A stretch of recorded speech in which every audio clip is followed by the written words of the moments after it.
four-letter word that has boldly crept into Nigerian vocabulary in recent years. This word has been mentioned in many conversations and has changed the course of many families. It has brought smiles to many and frustration to others, positives as well as negatives. There's a song I love and it echoes this four-letter word very profoundly. If you know it, you can sing along. It goes like this. There is fire on the mountain and nobody seems to be on the run. There is fire on the mountain top and no one is running. Fire. There is fire, but it's like I'm the only one seeing it. Because if you could see the fire, you won't be sitting and watching. You may ask, where is this fire really coming from? I'll tell you.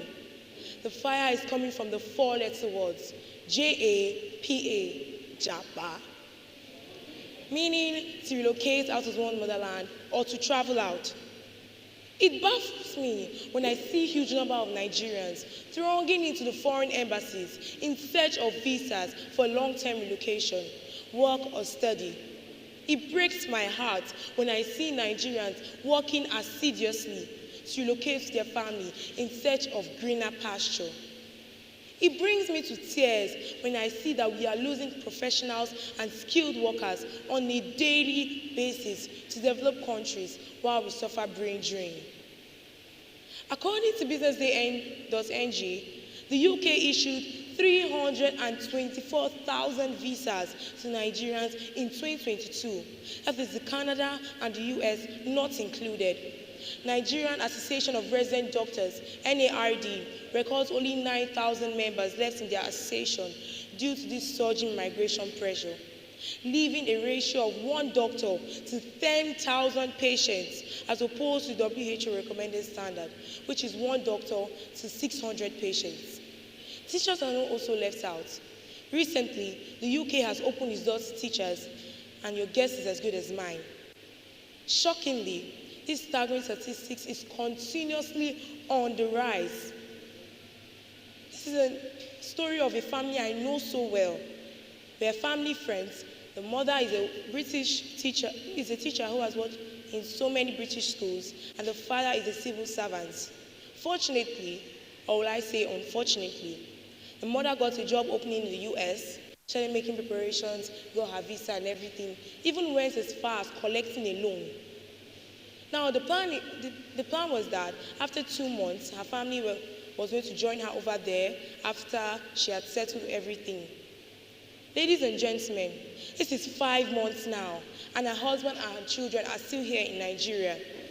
The husband and children are living in separate homes. This is what the Japa wave is doing to so many families. Frustration is rising. I heard on the other day on the news that 31,000 people are still waiting for a visa interview, and presently their names are not on the list. This family has sold their house, has sold their car, and literally living from hand to mouth. Now, these are Japarians who want to Japa legally, but there are so many others, countless of them, who want to Japa illegally. This is the story of Dorcas, a middle-aged woman married with 2 children. Dorcas is a hard-working hairdresser. Her hairdressing trade has provided income for herself and her family. Dorcas thought to herself one day, I can't continue to sit here and watch and continue to face these hardships. I need to find a better life for myself and my family. A very good friend of hers talked her into traveling to Europe, and of course, she bought this idea. Members of her family thought that this move would change the course of their lives for good. Dorcas had no idea what awaited her on the other side. She was blinded by the sweet promises of reaching Europe. But this time, she was going to be traveling by road and not by air. 1 day became 1 week, and 1 week, 4 weeks, and Dorcas was still on this horrendous journey. She traveled through the conflict zones of Africa. She weathered the storm as she did not allow the intense heat, extreme cold, human trafficking, death deter her from reaching her destination. And finally, she arrived at the harsh desert conditions of North Africa. Europe didn't seem far anymore, Dorcas said to herself. All were waiting to be transported to the other side of Spain. Dorcas met so many illegal migrants, of course, many of which were Nigerians. On a fateful day, Dorcas and a group of illegal migrants were arrested by the Libyan police. I would say Dorcas is blessed to be alive. But how about the many who died out of exhaustion, cold, heat, robbery, and the likes? Indeed, to rise, one must pay a price. But is this price worth risking your precious lives for a better pasture, a greener pasture? It's what surprises me most is the number of illegal migrants still embarking on this journey, having seen the ills that goes on through such journeys. Then I realize there is a motivation for this action. If you watch Western movies like me, you will see the narrative portrayed in such movies. It portrays the West as beautiful, with good healthcare system, good educational system, plenty job opportunities, skyscrapers, you name it. Anyway, those who get there without valid documents get stranded on the streets.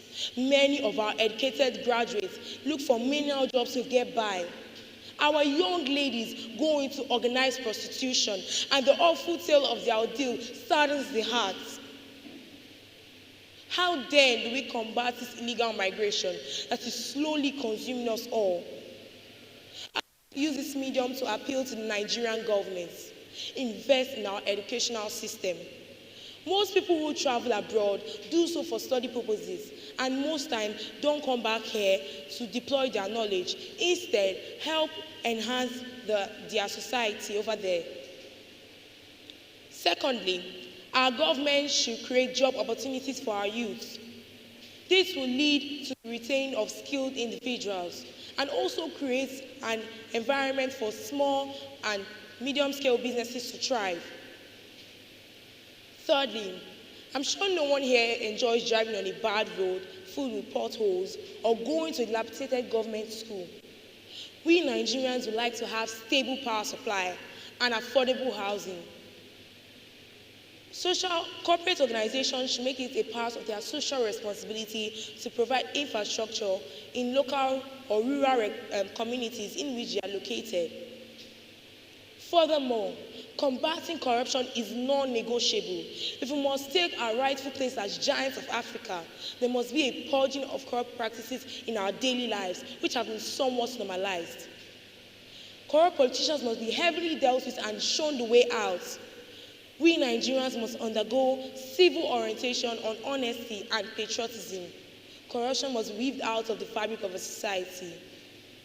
Having addressed this way of emigration, how then do we stop those who are desperate to go to Europe for greener pasture through the Sahara routes? Number one, the Nigerian customs should enhance the borders and prevent illegal crossings. Nigeria, in collaboration with neighboring countries, should share intelligence on how to stop human trafficking. Number three, Nigerian government should ensure economic development in Nigeria to stop those who are desperate to go abroad for greener pasture.